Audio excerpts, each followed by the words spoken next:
Good morning. This is Jason Dean coming live at you again for another Film Fanatic show. It is 9:50 on a Friday morning, so hope everyone's doing good. It's been fun being back this week or last week. Mostly been kind of back in the swing of things this week as far as like getting back to watching movies and posting videos.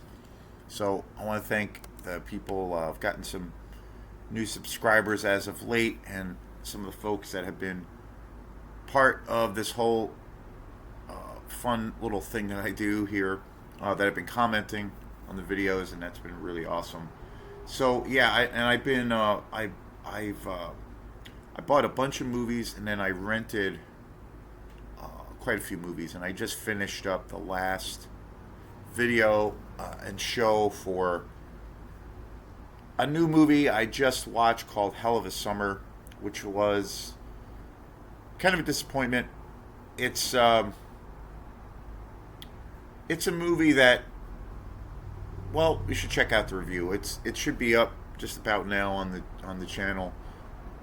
But it's one of those cases where a movie that was really hyped up as one thing, but then when you actually sit down and watch it, it's not really that at all. And kind of a weird marketing thing, really unusual. Marketing, has changed so much, in the last 10 years or so. One of the biggest things one of the worst things now is how a lot of, companies and studios, how they market films through their trailers. It's been this trend for so long now where, trailers reveal everything for the film, and it's occasionally you get some that are good, but for the most part, it's you get like whole plot reveals, and it's very, you know, what I've seen in my experience, like because I do go to the movies, and I'm going to the movies this weekend on Saturday. Tomorrow, I'm going with some friends to see this new movie I know very, very little about. I did see, I believe it was a teaser trailer that my friend Mike had sent to me, in this new movie called Weapons. And I'm pretty excited to see it. It looks pretty wild. Looks actually scary, very suspenseful. But the trailer, the teaser, I believe it was a teaser trailer, was really good. It didn't give anything away too much, and it intrigued my interest. It's been out for a week. Believe it opened last weekend, and I've been kind of staying away from really any reviews for it. It's gotten some very good reviews. That's all I know, but I don't really know what the movie's about. I know it's by the same director and the same team. I believe that directed a movie that was really critically acclaimed, Barbarian, that came out a few years ago, which I have not seen. So definitely stay tuned. I'll definitely be doing a review after I see that on Saturday, so I'm excited. But again, that was most trailers with I think the trailer for what I saw of Weapons, it just it whet my appetite to want to see it, and it intrigued me, and I really wanted to see it. So it's an interesting thing. Nowadays, I think it's quite a bit the other. It goes quite a bit in the other direction. So, but I bought a bunch of movies um, that I've never seen before. I went to Bull Moose on Sunday, this past Sunday, and it had been a while. I don't go as often to buy movies just because well, everything is so expensive these days, and a lot of the boutique labels, of course, everything that means movies that are coming out are quite a bit more expensive than I remember it being. But that doesn't, being that I'm such a fan of movies and film fanatic, it's not going to deter me from not buying them. Of course not. Basically, when I think about the money I make and what I do with my money or my time, you know, I've been really fortunate somehow. I don't know how the hell I do it or how the heck I do it sometimes, but I've been really fortunate to have some kind of, if you want to call it, music career for a while.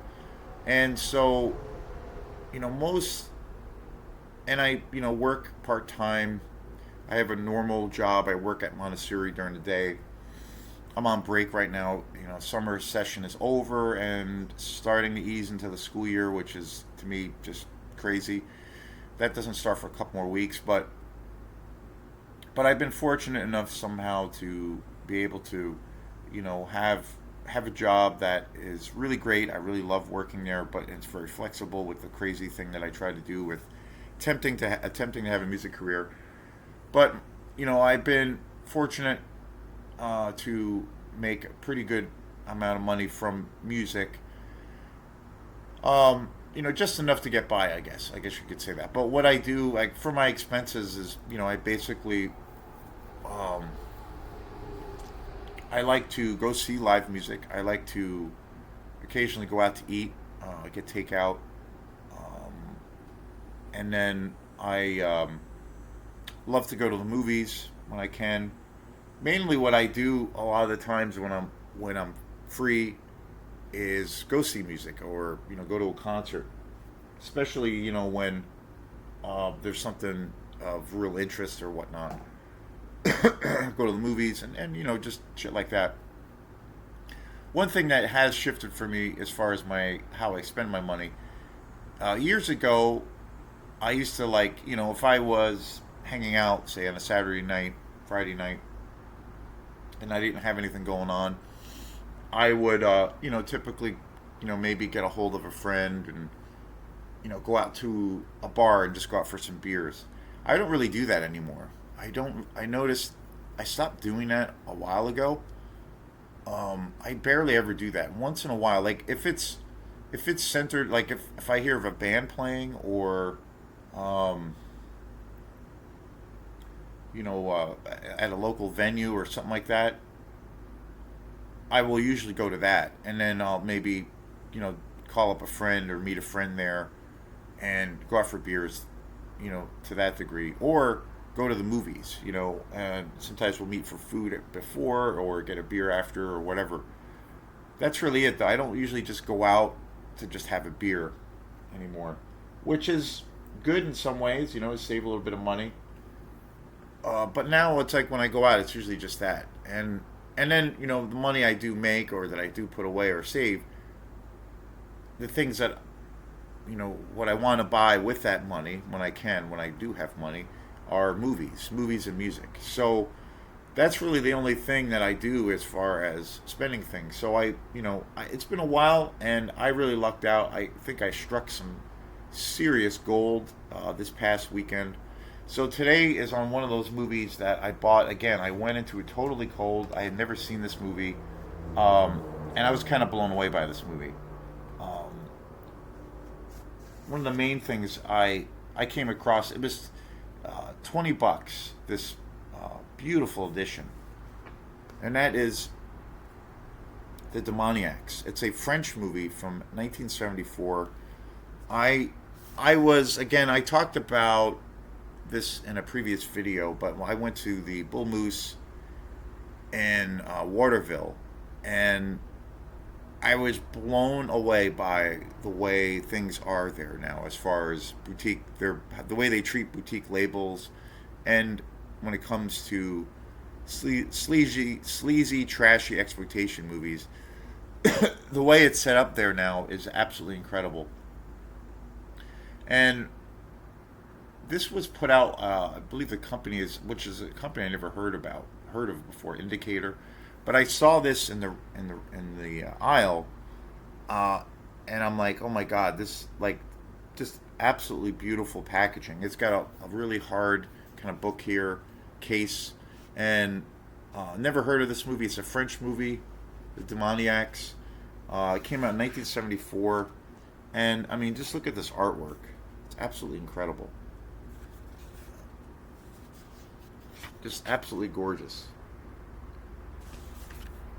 And it comes with this whole. I believe this is a brand new release by this company called Indicator again, which I've never heard of. But they had so many of these kinds of collections there. I mean, just that was the first thing I saw, and I'm like, "Yep, got to check this out." And it comes with this amazing booklet of all about this, everything around this film. I mean, it's incredible, absolutely incredible. Um, and it's got there's like multiple versions of this movie on this disc. It's Blu-ray, and the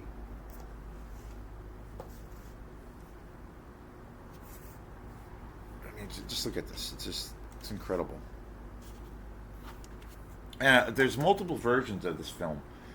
I did not know anything about this movie. I watched it for the first time last night. It was directed by Jean Rollin, who is a French director, which I am just starting to learn about. I guess he was a very prolific exploitation director in the 60s and 70s. I believe he's still alive. Stephen Brower does a really great interview during the special features, who is an awesome figure in the world of exploitation. Um, sorry, Stephen Trower, who is an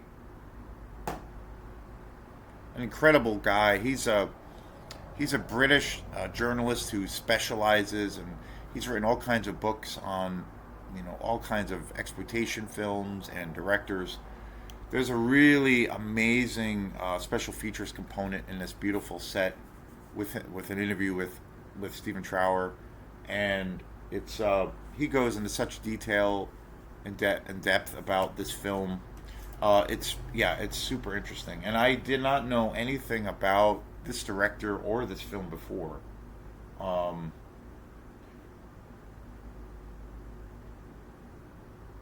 and it came out in 1974. There's multiple versions of this movie, and there's an export version on here that is, I guess, the original uncut uh, French version. There's two or three copies or versions of the American version of this film that were, from what I read, were highly censored. It came out in '74, and then a few years later, it came out in the states, and it was, I guess, really edited and cut. A lot of the sex scenes and certain things were cut out of the movie. It was also dubbed, and I've said this before, like time and time again. Often because the Demoniacs is definitely, obviously, it's a foreign movie. Um, it's a lot of the times when I buy a lot of these movies, you have the choice of watching the American version or the original native language, version that came out, more or less a director's cut. And you know, 9 times out of 10, I always find that the director's cut is always superior to the American version. That was one thing that really happened, which I think was a bad thing and a terrible thing. But now with Blu-rays and 4Ks, we can see a lot of these trash movies, the way they were meant to be seen.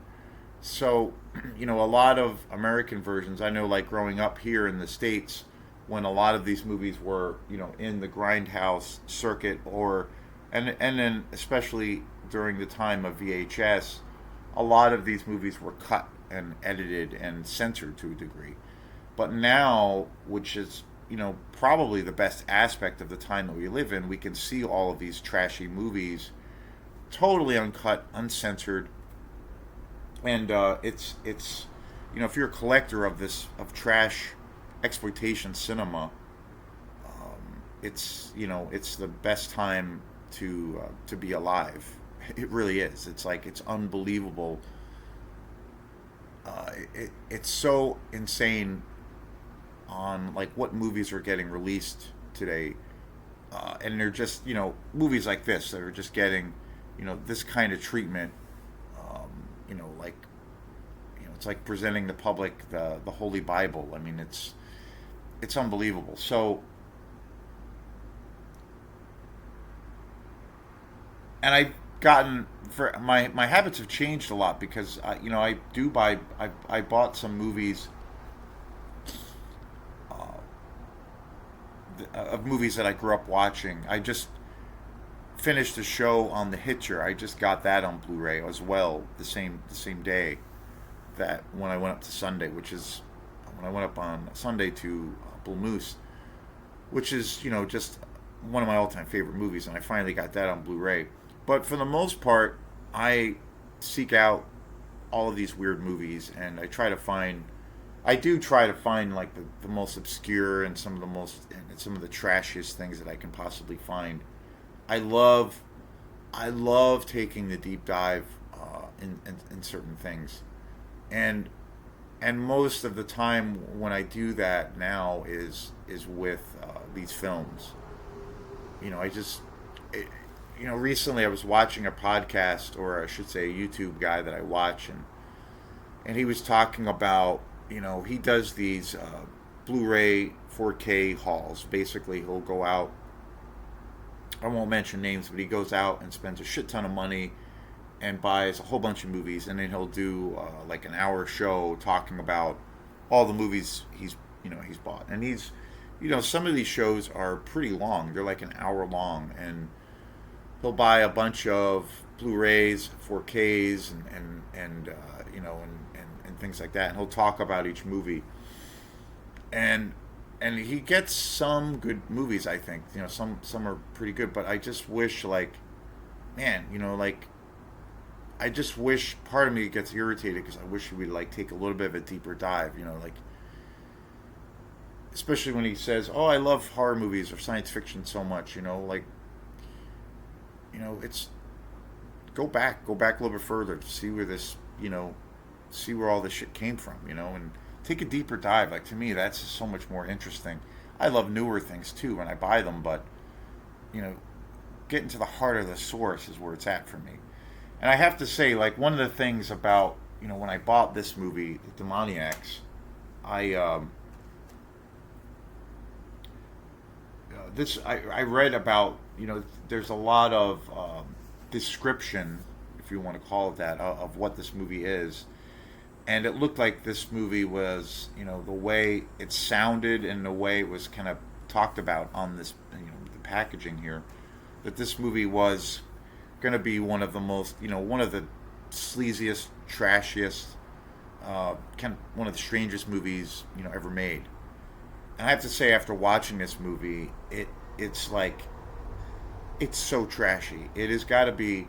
It's definitely one of the trashiest and one of the sleaziest movies I've ever seen.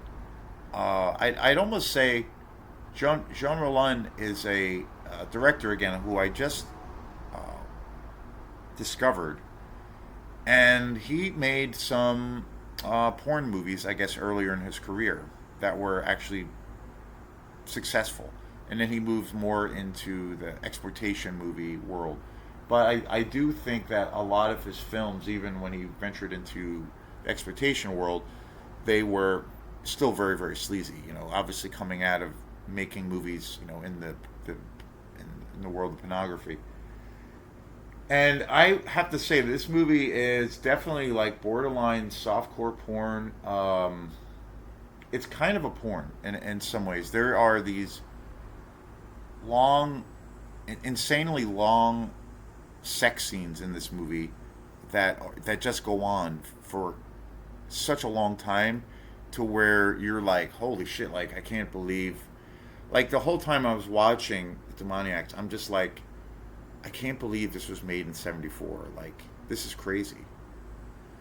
And I know, like, looking at European cinema, and with all of the great directors, in Europe in the 60s and 70s,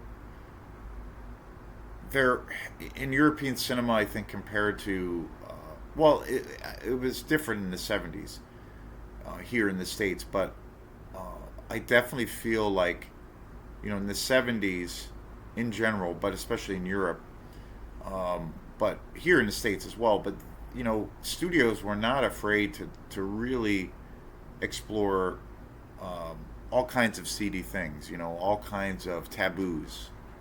Nothing was off limits really as far as subject matter and places that films would go.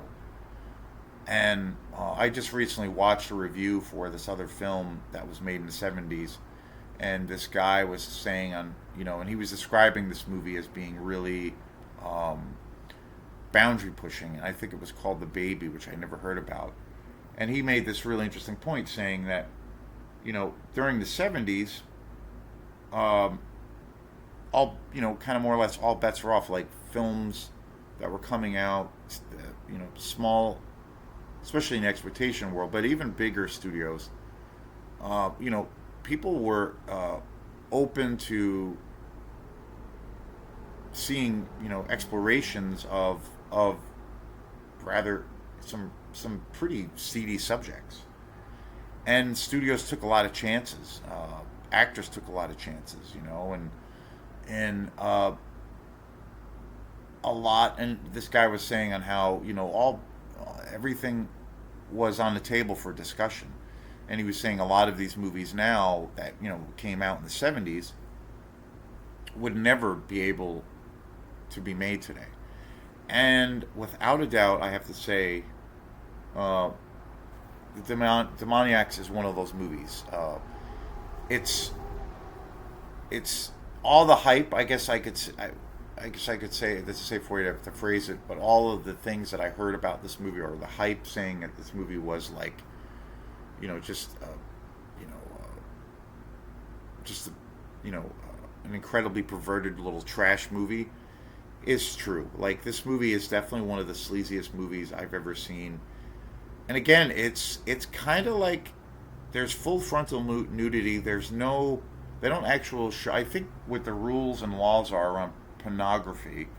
You have movies that have sexual content in them that are rated R films, but then you have movies where they will show full frontal nudity, male and female genitalia, which kind of borderline to where it could be considered, you know, uh,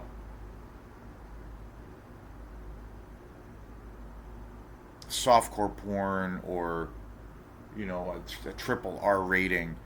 And then, and softcore porn is like, I think basically, when there is full frontal nudity and there are scenes of sexual acts.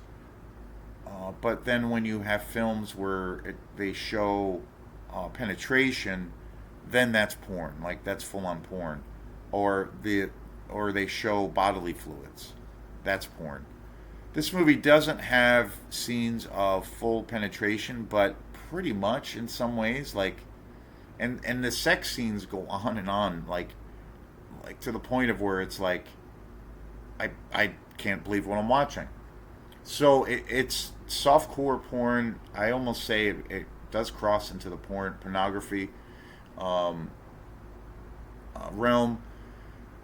It's got elements of horror. It's a very fantastical film. There's a fantasy element, and it's a very surrealist experience, and it's super bizarre, and it's super trashy, and so ridiculous.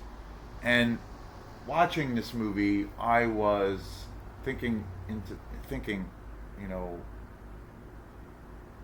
of like, wow, this movie kind of exemplifies everything on why I love the genre of exploitation more than any other genre, because it's like, when the fuck can you see movies like this? Like, when do you see films that like take these kinds of risks and push the envelope, but yet it's not fully taking itself too seriously. There's not an air of like necessarily pretentiousness around it. But this movie, because uh, how I think, again, this movie has got to be. It's one of the sleaziest movies I've ever seen. But there's other elements, and again, I've discovered it more and more about so many of these really obscure exploitation movies. Is there's moments of genius in this movie. Like I think some of the direction, some of the locations that this film is shot in, is the cinematography. It's absolutely gorgeous. And again, I have brought this up with other films in the world of exploitation.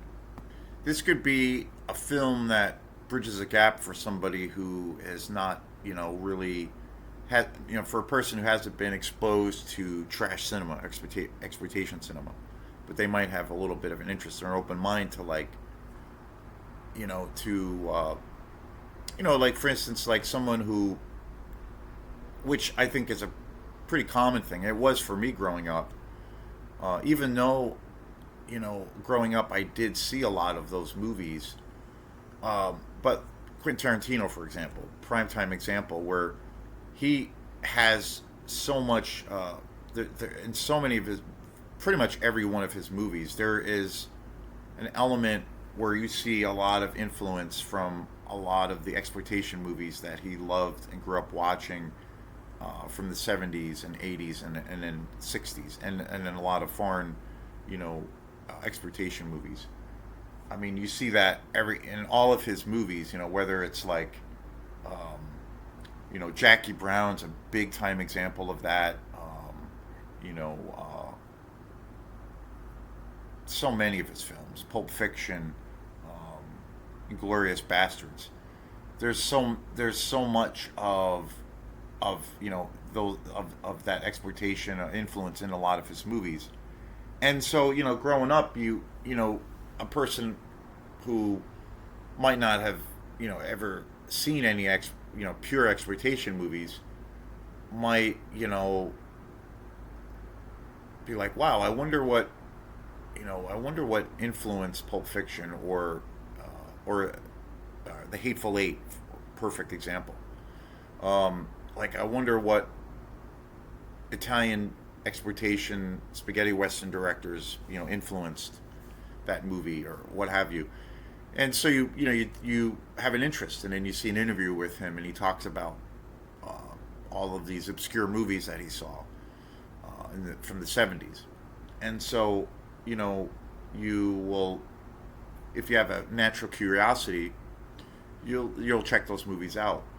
But I think, and then you have, also in the case too where, maybe you don't, as a person, as a fan of film, and if you, as long as you have an open mind, you, might be into, say, you grew up watching big budget American action movies, but you have an interest in, like, say foreign films or things, and you like to see films,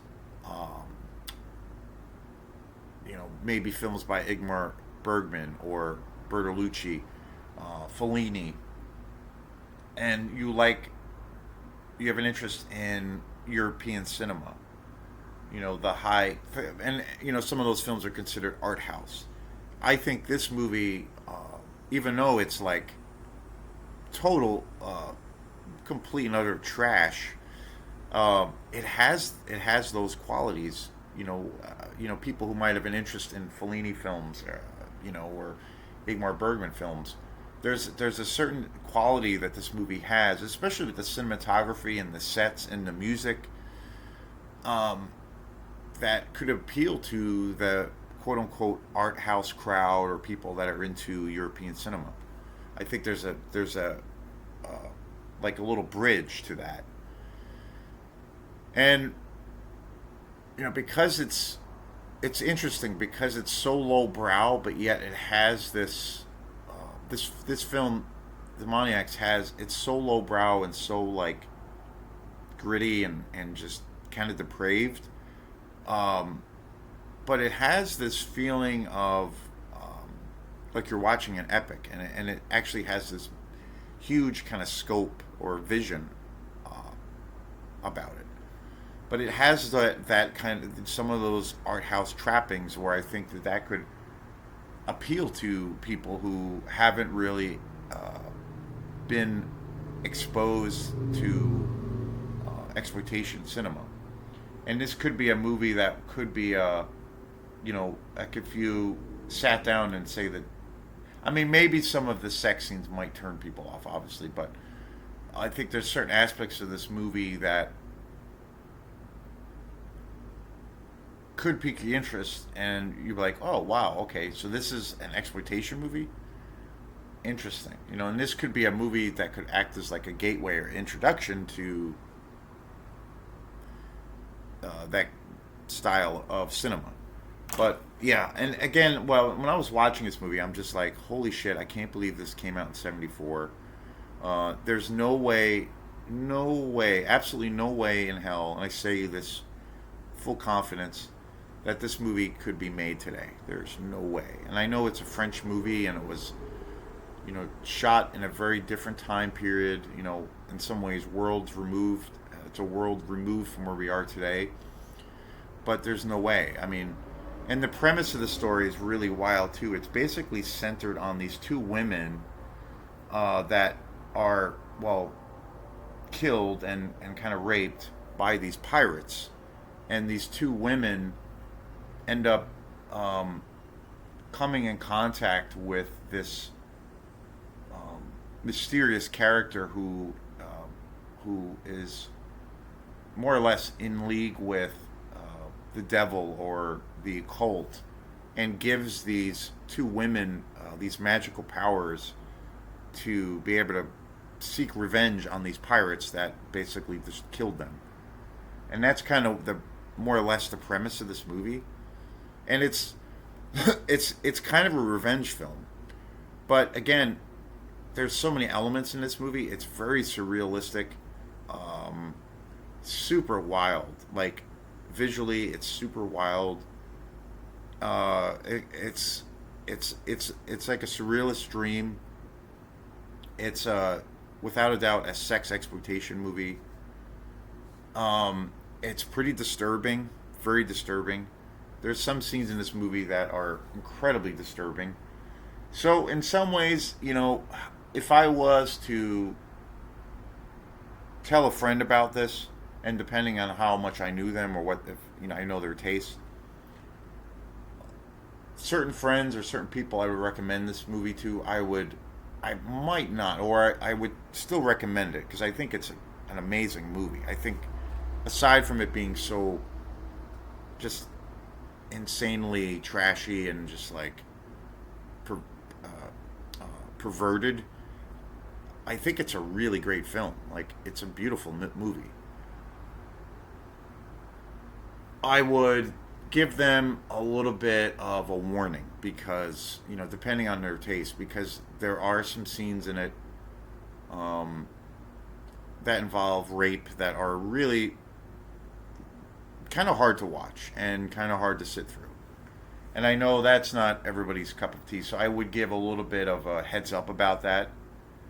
And it probably would deter certain people, So, kind of like, in a way that when Marlon Brando did Last Tango in Paris, it's there are moments of where it's generally hard to watch, but it's still, I think, a work of art.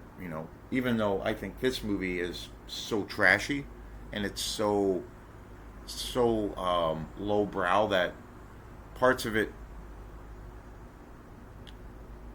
it's hard to take it so literal, even though it is literal, if that makes any sense. But at the end of this, I have to say that all of the things I read about this movie as it being just this one of the sleaziest movies ever made and one of the strangest movies ever made. I think it totally lives up to that.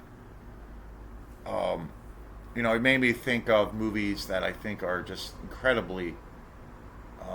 Scream in the Streets is a movie I've talked about a few times before, which was a '70s exploitation movie. That's about this like serial killer who dresses in drag, and that movie is got to be one of the most one of the sleaziest movies I ever made. There's another movie called Thriller, which is another revenge film. that is just amazing. But that film does show extreme sexual content. And then there's another movie that I can think of as far as movies that are definitely sex exploitation movies. They have other elements. There's another movie, a Spanish movie, Satan's Blood, which is another, one of the most perverse movies ever made. As far as pushing the boundaries of what you see with sex on the screen, and I think that the Demoniacs is right up there with it. It's unbelievable, and I was kind of blown away by this movie, and it's just incredible. And again, I can't say enough good things about this movie. Check this out. This packaging is absolutely gorgeous. The transfer of this movie on Blu-ray is astounding. It was $20 and so worth it. So worth it. Didn't know, and I went into this movie totally cold, and I was floored by it. Yeah, 1974, Demoniacs. It's a masterpiece. Thanks again, and we will see you next time. Peace.